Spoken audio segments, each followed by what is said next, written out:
오늘 우리는 본문 말씀을 통해서 요담이라는 한 인물을 살펴보게 됩니다. 요담은 16년 동안이나 남유다를 통치했다고 성경이 기록하고 있지만 초창기의 10년은 아버지와의 공동 통치 기간이었고 마지막 3, 4년 정도는 아들과 또 함께 공동 통치를 했기 때문에 독자적인 통치 기간이 몇 년 되지 않는 인물입니다. 더군다나 재위 기간 동안 특별한 업적이나 사건도 없어서 유대 역사에서는 그렇게 주목받지 못하는 인물이다 말할 수 있습니다. 그렇지만 대단한 업적을 이루었다가 오히려 인생 말년에 참 많은 우여곡절을 겪었던 그들의 할아버지 또는 아버지와 비견해 보면 요담은 특별한 주목받을 만한 일은 없었다고 할지라도 하나님 안에서 점점 강성해지는 삶을 끝까지 살아내었다라는 점에서 요담의 삶은 성공적이었다 그렇게 말할 수 있습니다. 여러분, 세상의 업적을 많이 이루지 못할지라도 끝까지 믿음 지킨 것이 하나님 앞에서 성공하는 삶이다라는 이 분명한 확신을 우리가 가지게 되기를 축복합니다. 세상에서는 주목받지 못해도 대단한 업적을 이루지 못해도 믿음 지키며 끝까지 살기만 해도 우리 하나님 우리를 기뻐하신다 이 확신이 있어지면 참 좋겠습니다. 목회 세계에서도 대단한 교회 성장과 대단한 말씀 사역자로서의 일들을 감당하다가 마지막이 좋지 않은 분들이 종종 있습니다. 대단한 기업가, 대단한 정치인이었다가 불의의 사고로 마지막이 아름답지 못한 사람들이 참 많습니다. 여러분, 우리가 정말로 성공적인 인생이라고 말을 할 때 업적 위주가 아니라 인생의 바른 길을 끝까지 걸어내는, 살아야 할 삶을 끝까지 살아내는 이 관점을 우리 모두 가질 수 있기를 주의 이름으로 축원합니다. 여러분, 옆에 있는 분들에게 신년 첫 주일에 이런 인사를 한번 나누십시다. 우리 죽을 때까지 믿음의 길 잘 걸으십시다. 시작. 네, 여러분, 큰일 이루지 못해도 걸어야 할 믿음의 길을 끝까지 걷는 것, 이것이 우리 인생의 큰 과업이다. 이게 사명이다. 이런 믿음이 있어야 될 줄로 압니다. 특별히 하나님 앞에서 신앙의 관점에서 볼 때 오늘 본문 안에는 우리에게 매우 고무적인 격려의 말씀, 소망의 말씀이 담겨 있습니다. 오늘 이 현수막에 걸어둔 올 한 해를 우리가 기도 제목으로 삼는, 우리는 이것을 표라고 부르지 않고 기도 제목이라고 부르지요. 여러분, 바로 이 말씀이 오늘 이 설교 이후에 역대하 말씀이 끝날 때까지 우리 마음속에 깊이 남아서 우리의 소원과 기도의 제목이 되기를 소망합니다. 같이 한번 읽어볼까요? 현수막 보고 읽는 겁니다. 시작.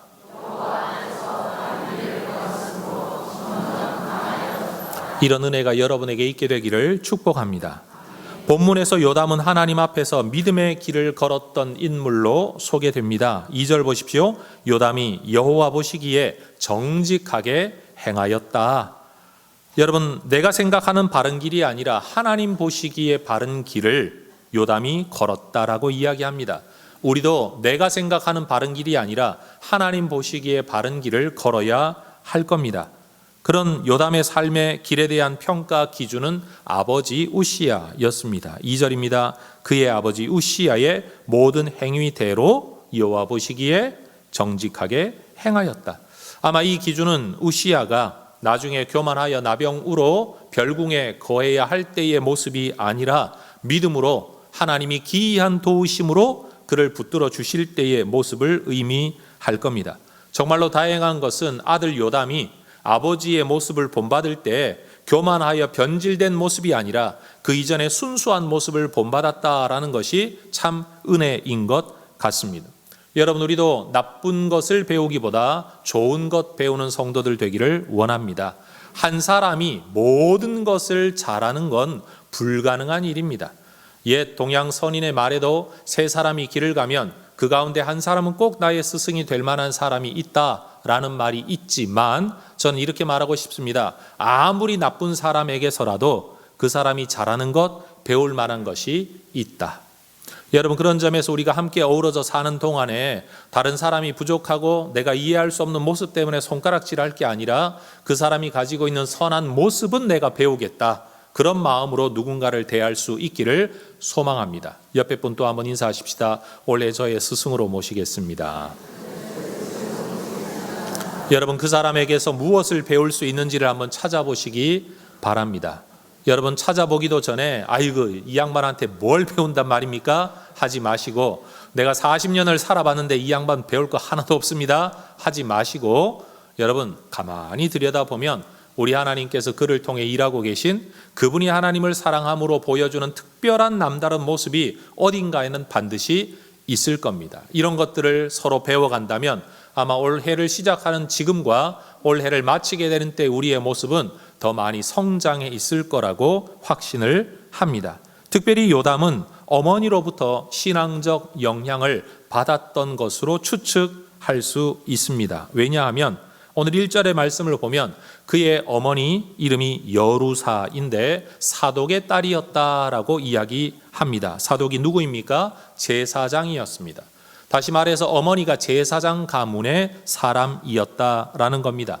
그러나 여러분, 이 구절만 두고 어머니가 믿음의 사람이었기 때문에 아들이 믿음으로 살 수 있었다라고만 말하기에는 그렇지 못한 경우가 성경에 너무 많죠. 부모는 믿음의 사람이었는데 자녀들은 믿음을 떠나버린 경우가 너무 많습니다. 특별히 여러분, 이 믿음의 가문의 여인을 아내로 맞이하였던 남자 우시아는 여러분 처음은 믿음대로 살았지만 마지막에는 제사장 가문의 아내를 맞이해 놓고도 오히려 제사장을 무시하고 그 역할을 없이 여겼던 실수를 범했던 것을 우리가 보면 여러분, 가문이 믿음을 결정짓는 것은 아닌 것 같습니다. 여러분, 자녀가 부모로부터 영향을 받듯이 역대기 성경을 읽어보면 백성들이 왕으로부터 영향을 받았던 경우가 많습니다. 그런데 오늘 본문을 보면 요담은 믿음의 길을 잘 걸으려고 애썼던 것에 비해서 그 시대의 백성들은 그런 신앙적 열정이 없었다라고 성경이 기록합니다. 2절이죠. 백성은 여전히 부패하였더라. 왕은 믿음의 길을 걸으려고 그렇게 애를 썼는데도 불구하고 백성들은 여전히 부패한 길을 걸었다, 성경 말하는 겁니다. 여러분, 누군가가 결심하고 살아간다고 해서 모든 사람이 그 결심을 따르는 건 아닌 것 같습니다. 인생도 그러하지만 신앙과 불신앙 모두가 누구의 탓으로 돌릴 수 있는 건 아닙니다. 여러분, 인생도 신앙도 하나님 앞에서의 자기 결단입니다. 부모의 불신앙이 나의 불신앙이 될 수가 없죠. 왜냐하면 그렇다면 믿지 않는 가정에서 태어난 모든 사람들은 죽을 때까지 예수 안 믿어야 하는데, 여러분 저만 해도 그렇지만 우리 모두가 믿음의 가정이라고 해서 믿음 가지는 것 아니고 불신의 가정이라고 해서 예수 안 믿는 것 아닌 걸 보면 결국 자기 선택이다, 자기 결단이다 라는 걸 알게 됩니다. 주변 사람들과 환경의 영향이 매우 중요합니다. 그러나 그것을 받아들일 것인지 말 것인지는 결국 자기 자신이 결정하는 거죠. 그러니 여러분, 우리가 삶을 사는 동안에 인생에 대하여, 신앙에 대하여 누군가를 탓하고 핑계대면서 내 책임을 회피하는 사람들이 되지 않기를 원합니다. 날마다 부모 잘못 만나서, 태어난 동네와 환경이 이렇지 못해서, 아니면 세상이 썩어 빠져서, 주변에 돕는 사람이 없어서, 아니면 선생님을 잘못 만나서, 친구 잘못 만나서 온갖 이야기를 하지만 여러분 되돌이켜 생각을 해보면 그 선생님 밑에서도 훌륭한 학생 나왔고, 그 친구들 사이에서도 나는 다른 친구를 사귀었고, 그 부모 밑에서도 형제들끼리 살아가는 모습이 다 다르고, 세상이 썩었다고 말해도 이 안에서 아름답게 살아가는 사람 얼마든지 있다라는 걸 보면 주변과 누군가를 탓하는 것은 유아기적 사고다, 자기 책임을 벗어버리기 위한 아주 비겁한 행동이다라는 것을 알게 됩니다. 여러분, 주변이 어떠하든 나는 하나님을 따르겠다, 하나님을 믿겠다, 내 부모가 어떠하든 나는 인생 성공의 길을 걷겠다, 주변의 환경이 어떠하든 나는 정직한 길을 걷겠다, 바른 길을 걷겠다, 이 결심이 오늘 이 첫 주일에 저와 여러분에게 있어지기를 축복합니다. 따라하십시다. 핑계대지 맙시다. 탓하지 맙시다. 과거만 되돌아보지 맙시다. 여러분, 오늘 이 시간 우리의 결심이 매우 중요합니다. 부모의 영향 받지 않을 수 있습니다. 내가 결심하면 됩니다. 주변 사람들의 영향 내가 받지 않을 수 있습니다. 더 좋은 사람 택해 그를 따르고 그를 배우겠다라고 결심하면 되는 겁니다. 성도 여러분, 누군가를 핑계대면서 살아온 수십 년 억울하지 않습니까? 부모 탓하며 살아온 수십 년 억울하지 않습니까? 여러분, 지금 내가 마음을 다시 한번 결심하고 오늘부터라도 믿음의 바른 길을 걸으면 하나님이 나를 점점 강성하게 하실 것이다. 이 소망 붙들고 새로운 인생길에 한번 들어서 보시기를 축복합니다. 그런데 오늘 여호와 보시기에 정직하게 행하였다라고 말하는 요담에게서 하나의 독특한 모습이 발견됩니다. 2절은 말하죠. 여호와의 성전에는 들어가지 아니하였다. 여러분, 이 구절은 요담이 하나님에 대한 제사를 멀리했다라는 뜻은 아닙니다. 오히려 그의 인생 경험에서 이 구절이 해석되어져야 되지요. 요담이 아버지와의 공동 통치를 시작했을 때의 나이가 25살이었습니다. 그 나이에 그는 아버지에게서 나병이 생긴 것을 보았습니다. 그때로부터 아버지는 별궁에 거하며 통치의 전면에 나서지를 못했습니다. 종교적으로 부정한 사람으로 취급받아 성전에 가까이 갈 수가 없었습니다. 왜 이런 일이 생겼는지를 25살의 완전한 성인이었던 요담은 충분히 이해할 수 있는 겁니다. 그 경험이 뭡니까? 성전 안에 들어가 제사장들이 해야 할 일이었던 향을 태우는 일, 분향하는 일을 왕의 권세로 직접 하겠다고 나서다가 아버지에게 나병이 생기고 완전히 전면에서, 역사 전면에서, 정치의 전면에서, 신앙의 전면에서 밀려나야 했던 것을 25살의 요담은 경험했다라는 겁니다. 이 사건은 요담에게 매우 큰 충격이었을 겁니다. 더불어 일종의 트라우마가 되었을 겁니다. 여러분, 어려서 물에 빠져 죽을 뻔한 어떤 한 사람은 그 이후에도 다른 사람들은 수영을 하며 물을 즐길 때에도 가능한 한 이 사람은 물 가까이 가지 않으려고 하는 습성을 가지게 되죠. 다른 사람들이 아무리 그 사람에게 야, 무서운 게 아니야, 괜찮아, 즐거운 거야 라고 말을 하더라도 이 사람 안에 있는 일종의 이 정서적 경험을 여러분 넘어서기가 쉽지 않은 거죠. 요담에게는 하나님을 예배하는 성전이 귀하다는 걸 압니다. 그렇다고 그가 제사를 드리지 않은 것도 아닌 것 같습니다. 그럼에도 불구하고 그는 성전에 가까이 하지 않았다. 이 말은 성전 자체에 가지 않았다라는 말이 아니라 아버지처럼 성전에서 자기의 선을 넘어서는 일을 하지 않았다라는 말로 이 구절이 해석되어져야 할 겁니다.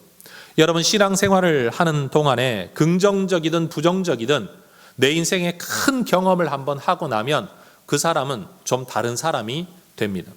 하나님 안에서 살아계시다는, 정말 하나님이 살아계시다는 분명한 경험을 한 사람과 하지 않은 사람은 하나님의 말씀을 들을 때도, 신앙생활을 할 때도, 사람을 대할 때도, 인생을 살아가는 관점에서도 뭔가 다른 것 같습니다. 교회에서는 이런 표현을 일컬어 하나님을 만났다 또는 하나님을 만난 경험이 있다라는 표현을 자주 사용하죠. 저도 여러분에게 여쭤보고 싶습니다. 여러분은 하나님을 만난 경험이 있으십니까?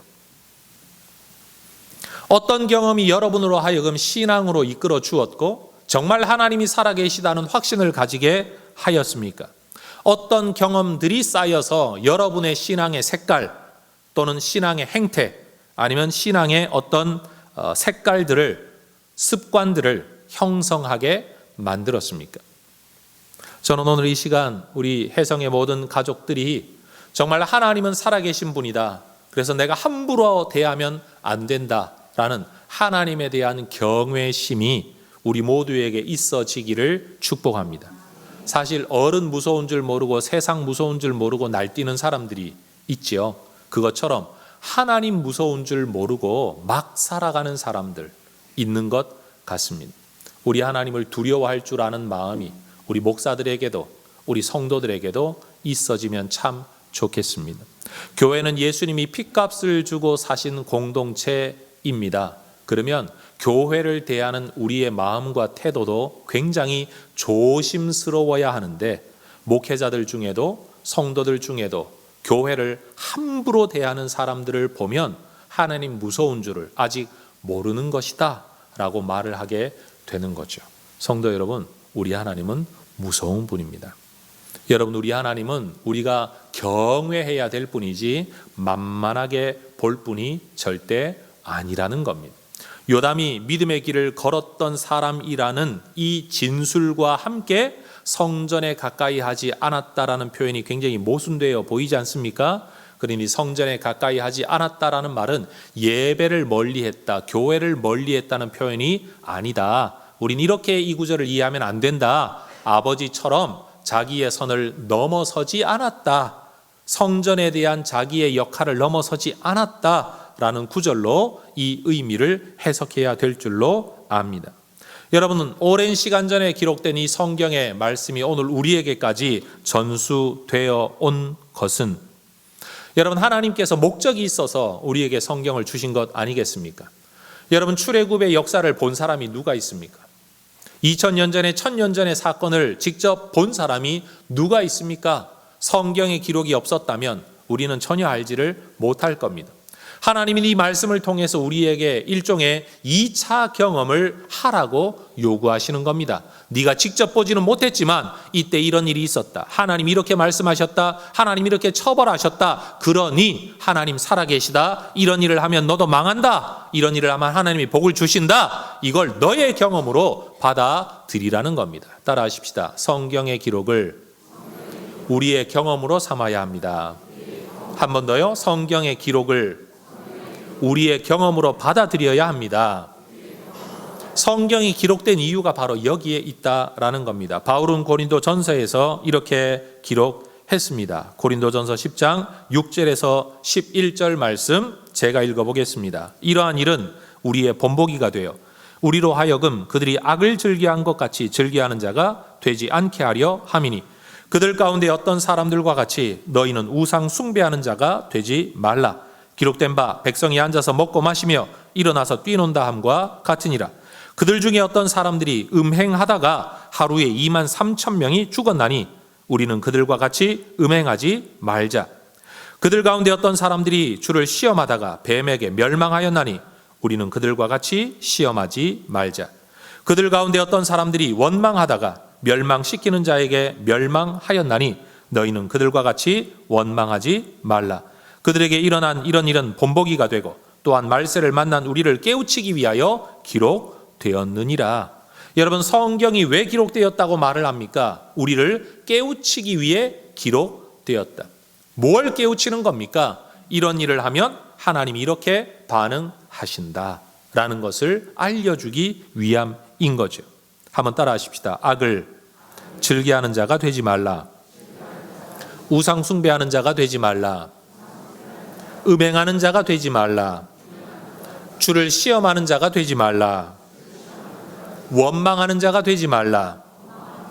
여러분, 이건 출애굽의 이야기를 기록하고 있는 내용입니다. 출애굽 사건에서 이렇게 행동했을 때 하나님 이렇게 반응하셨다. 그러니 너희는 어떻게 살아야 할는지를 잘 생각해라. 원망하다가 죽는다라는 성경 기록이 있는데도 우리가 원망을 이어간다면 그 사람은 결코 형통하거나 강성하거나 견고하거나 창대해질 수가 없죠. 음행하다가는 죽는다, 심판받는다 라는 성경 말씀이 있음에도 불구하고 음행의 길을 걸어가고 있다면 그는 아무리 헌금을 많이 하고 아무리 기도를 많이 한다고 할지라도 결코 견고하거나 창성하거나 강성해지는 삶을 살아갈 수가 없는 거죠. 여러분, 그러니 요담이 아버지로부터의 경험 때문에 그 이후의 삶의 길을 잘 결심했던 것처럼 우리도 성경 기록을 볼 때마다 마치 내가 목격한 것처럼, 내가 경험한 것처럼 받아들여 우리의 삶의 길을 잘 결정해야 할 것입니다. 한 번 더 따라 하십시다. 악을 즐겨하는 자 되지 말라. 우상 숭배하는 자 되지 말라. 음행하는 자 되지 말라. 주를 시험하는 자 되지 말라. 원망하는 자 되지 말라. 여러분, 우리 하나님께서 분명히 이렇게 말씀하고 계십니다. 우리가 이렇게 마음의 결심을 하고 이 삶의 모습을 따라 살아가면 주께서 순종하는 우리에게, 하나님의 뜻대로 살려고 하는 우리에게 은혜와 복을 베풀어 주실 겁니다. 오늘 이 본문 역대하 27장에는 보면 하나님께서 요담의 삶에 베푸셨던 은혜와 그의 의도하고 목적하고 시도했던 일들이 형통하게 이루어진 내용이 세 가지 영역에서 기록되어 있습니다. 첫 번째는 건축 사업을 통하여 허물어진 것들을 보수하고 안전을 도모하며 삶이 허물어져 있는 대로 살지 않고 원래 있어야 할 모습으로 회복되어졌다는 이야기가 나옵니다. 두 번째는요, 군사적으로 여러분 여러 가지 업적을 이루고 주변 나라를 정복했다는 이야기와 함께 그것을 통해서 그들이 공물을 바침으로 이 나라의 경제적 번영이 왔다는 이야기가 기록되어 있습니다. 여러분, 요담은 성전의 북쪽 문을 보수하고 동남쪽에 위치한 오벨 성벽을 보수하고 적들의 침략에 대비하여 산간 지방에 요새를 쌓고 망대를 세웁니다. 아버지 우시야 시대에 조공을 바치다가 독립해 나가버렸던 암몬 족속에 대하여 또 한 번의 정벌 사업을 통해서 그들이 다시 조공을 바치는 나라가 되도록 영향을 끼칩니다. 국력이 회복된 거죠. 특별히 요람이 성전 문을 보수하였다라는 것만 보더라도 요람이 성전을 가까이 하지 않았다라는 것이 절대로 신앙을 떠났다는 표현이 아니라는 것을 우리는 알게 되죠. 여러분, 이 요람 왕의 입장에서 보면 증조 할아버지 암살당했습니다. 할아버지 암살당했습니다. 아버지 나병 때문에 별궁에서 죽을 때까지 보내야만 했습니다. 지난 몇 세대 동안의 왕궁의 체면이 말이 아닌 겁니다. 정상적으로 통치하다가 정상적으로 죽어 정상적으로 왕의 묘실에 묻히게 되는 일이 지난 몇 세대 동안에 없었다라는 겁니다.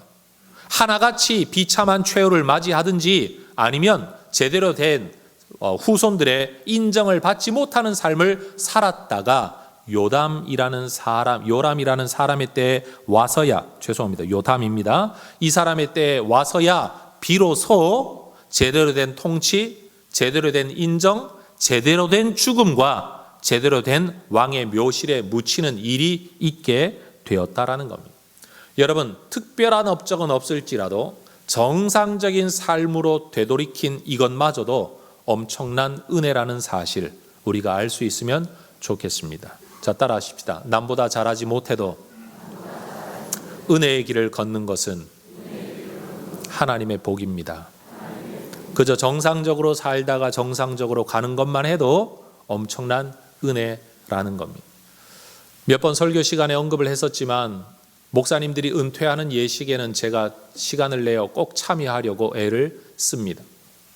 어렸을 때, 더 젊었을 때는 가보면 큰 잘못 없이, 대과 없이 은퇴하게 된 걸 감사합니다 라는 목사님들의 인사말을 저는 이해할 수가 없었습니다.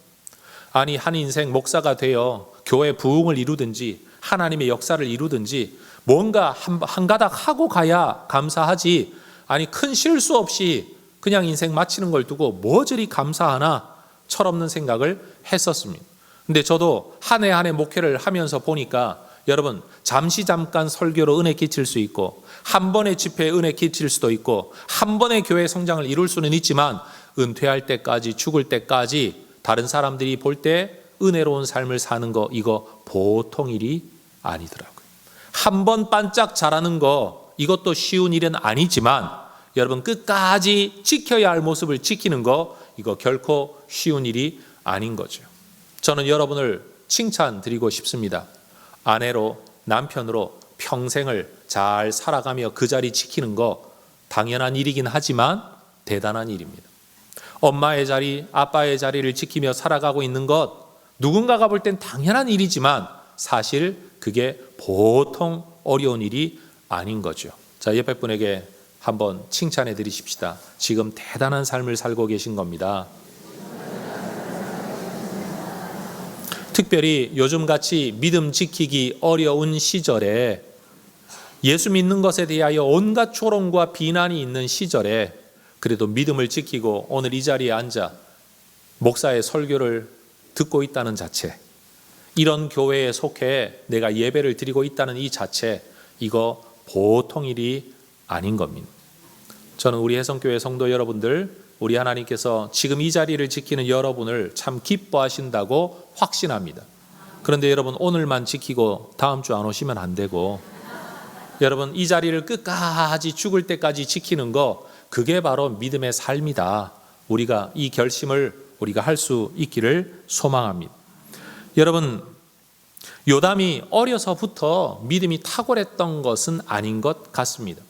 그가 왕으로 시작했을 때부터 하나님이 막 길을 열어주신 건 아닌 것 같아요. 왜냐하면 성경 6절을 한번 같이 읽어 보겠습니다. 6절입니다. 요담이 그의 하나님 여호와 앞에서 바른 길을 걸었으므로 점점 강하여 졌더라.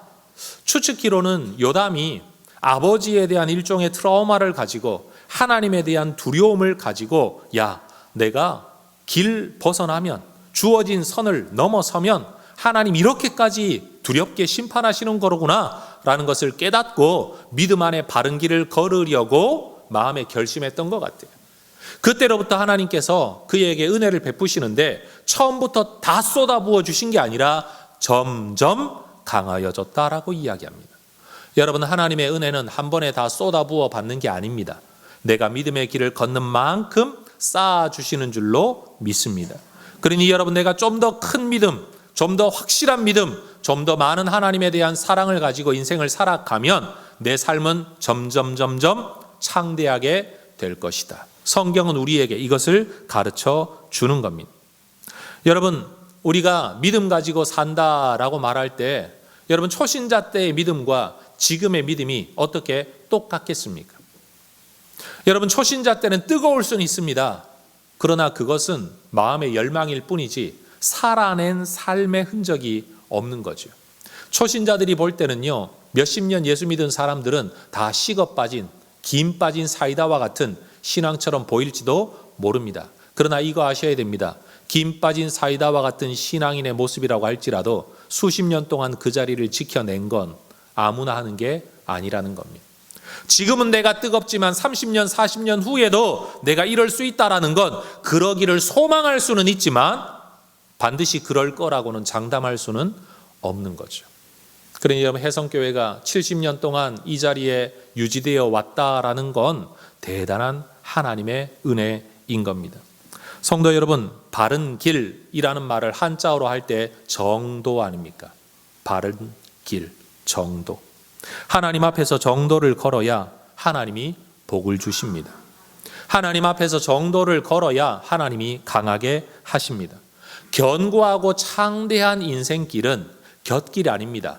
빠른 길 아닙니다. 쉬운 길 아닙니다. 누구 등쳐먹어 가는 길 절대 아닙니다. 남이 1년 한 거 나는 한 달 만에 끝내겠다, 그런 길 아닙니다. 지불해야 될 대가를 다 지불하고 쏟아부어야 할 노력을 다 쏟아붓는, 정말 심은 대로 거두는 그 인생길, 바른 길, 정도를 걸어야 하나님께서 우리를 복 주신다는 겁니다. 여러분, 그 바른 길은 내가 보기에 바른 길 아닙니다. 세상이 보기에 바른 길 아닙니다. 인터넷에서 떠돌아다니는 바른 길 아닙니다. 여러분, 세상에 이런 비밀한 정보가 있다, 그런 길 없습니다. 하나님 보시기에 바른 길 걸어야 합니다. 저는 여러분에게 정중하게 그러나 단호하게 부탁을 드립니다. 하나님 앞에 바른 길을 걸어야 합니다. 세상이 말하는 상식의 길 말고요, 이 시대가 가지고 있는 사고방식의 길이 아니라 성경이 말하는 바른 길을 여러분, 우리 모두가 걸을 수 있게 되기를 축복합니다. 역대하 24장에 요아스가 나오죠. 25장에 아마샤 나옵니다. 26장 우시야 나옵니다. 여러분, 이 세 사람은 전부 다 요담의 아버지, 할아버지, 증조 할아버지였습니다. 시작은 멋졌습니다. 대단했습니다. 그러나 비참한 인생의 마지막을 맞이했습니다. 그들 모두가 훌륭한 왕이 되어 대단한 인생 살아보겠노라고 결심했던 사람이지만 결국 하나님 기준 따라 살지 않고 자기 기준 따라 살다가 욕심의 병이 들어, 권력의 병이 들어 여러분 모두가 비참한 인생을 맞이하게 되었습니다. 정말 감사한 건 요담은 아버지처럼, 할아버지처럼, 증조 할아버지처럼 그렇게 변질되지 않았다는 겁니다. 하나님께서 점점 은혜를 베푸셔서 강성해지는 과정에서도 죽을 때까지 이 믿음의 길을 벗어나지 않았다라는 겁니다. 여러분, 요담의 형통의 비결은 하나님 앞에서 바른 길을 걷는 데 있었습니다.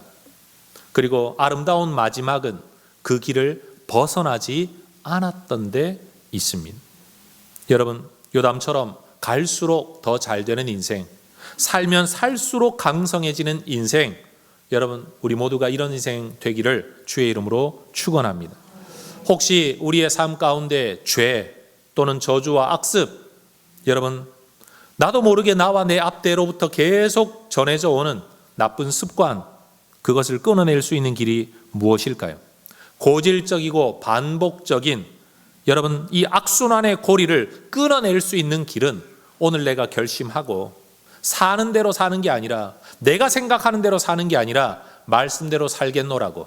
아버지가 어떻게 살았든, 부모가 어떻게 살았든, 우리 집안 내력이 어떻게 되었든 그건 나하고 상관없다. 나는 오늘부터 믿음의 길을 걷겠다.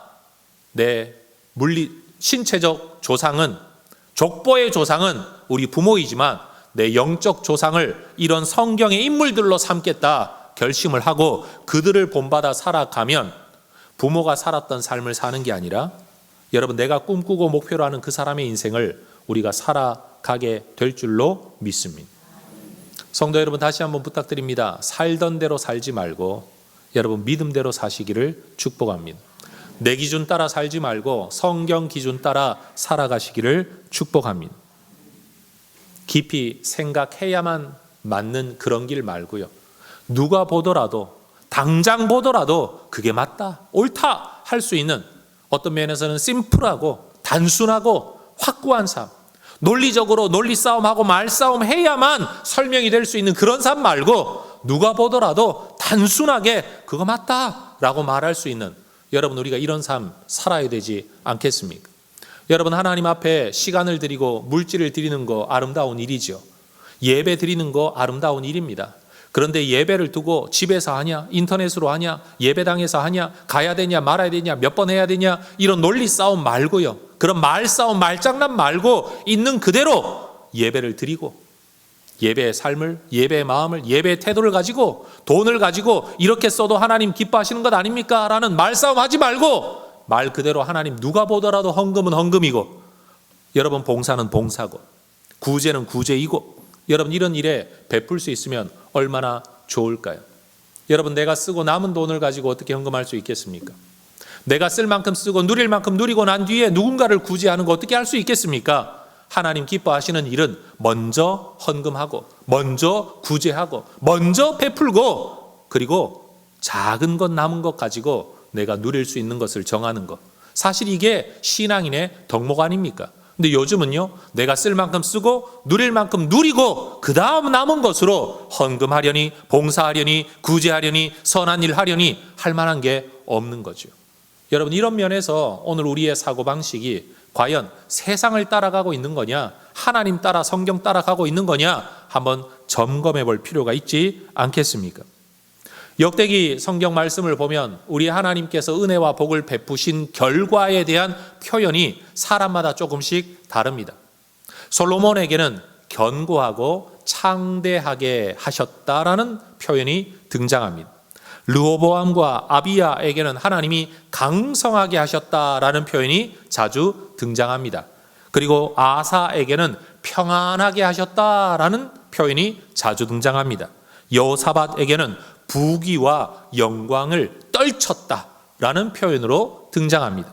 그리고 우시야에게는 기이한 도우심을 입어 강성하여졌다라는 표현이 등장합니다. 그리고 오늘 이 본문 요담에게는 점점 강하여졌다라는 표현으로 등장합니다. 여러분, 하나님께서 각 사람에게 베푸시는 복의 결과, 그리고 그 복이 나타나는 모습은 사람마다 조금씩 다른 것 같습니다. 그러나 그들 모두가 걸었던 길은 하나입니다. 하나님의 뜻을 따라, 하나님의 말씀을 따라 여호와의 길, 다윗의 처음 길, 믿음의 길, 순종의 길, 하나님 사랑의 길 말입니다. 우리 성도님들께 하나님께서 복을 베푸시면 어떤 큰 열매가, 다른 사람들과는 다른 독특한 열매가 맺혀질지 저는 알지 못합니다. 그러나 분명한 것은 그런 복과 열매를 보려면 우리가 걸어야 할 길은 하나다라는 사실만큼은 분명합니다. 여러분, 믿음의 길을 잘 걸어가는 성도들이 되십시다. 함께 믿음의 길을 걸어가는데 하나님이 주시는 복은 각 사람마다 다르죠. 누군가에게는 평안함을, 누군가에게는 견고함을, 누군가에게는 창대함을, 누군가에게는 강성함을, 누군가에게는 부귀와 영광을. 아마 그러면 부귀와 영광을 전부 아멘 하시겠지만, 여러분, 무엇이 되었든 그것을 얻을 수 있는 길은 하나입니다. 오늘 현수막에 걸려있는 올 한 해 우리 기도의 표 같이 한번 읽어보겠습니다. 시작.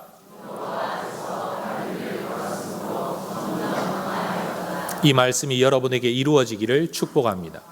하나님 앞에서 바른 길, 하나님 앞에서 바른 길, 성경대로 바른 길, 믿음 안에 바른 길, 누가 봐도 믿음 안에 올바른 길, 여러분 이 길 걷겠다고 결심하시고 여러분 살아가면 우리 하나님이 반드시 복 주실 겁니다.